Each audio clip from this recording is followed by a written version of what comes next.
Мясоперерабатывающий комплекс «Атяшевский» открывает секреты производства для всех. В рамках проекта продовольственного туризма школьники региона увидели, как делаются деликатесы. В небольшом цехе сразу целая производственная линия сырокопченой колбасы. Прямо на глазах четвероклашек из свежего мяса делают фарш. Тут же им заполняют оболочку из специального шприца и развешивают на раму. Через пару минут она отправится в камеру копчения, где на натуральной буковой щепе каталки Брауншвейгской и Вестфалии дойдут до готовности. Сотрудник предприятия рассказывает, саранская производственная площадка мясоперерабатывающего комплекса «Атяшевский» специализируется на выпуске сырокопченых деликатесных колбас. Сейчас тут выпускается 9 наименований. Это и традиционные ГОСТовские колбасы, и приготовленные по оригинальным рецептам технологов.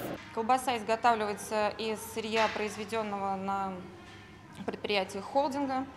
В состав входят натуральные специи. Технологический процесс сырокопченых колбас длительный, 25-30 суток составляет. И все это время колбаса находится в климатических камерах, то есть, как говорят специалисты, созревает, сушится и коптится.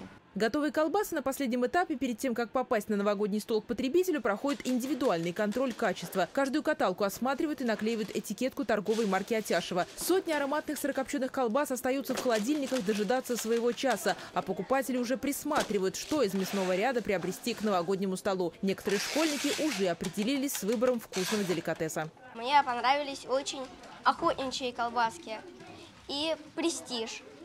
Мне нравится. И венгерские.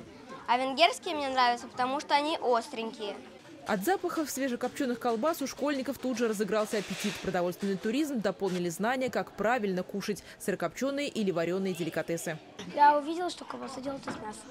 Уникальную экскурсию на производстве колбасных деликатесов школьники завершили дегустацией. А пустые тарелки и довольные дети подтвердили неизменное качество в традициях мясоперерабатывающего комплекса «Атяшевский». Наталья Тюрина, Андрей Просвиркин. Наши новости.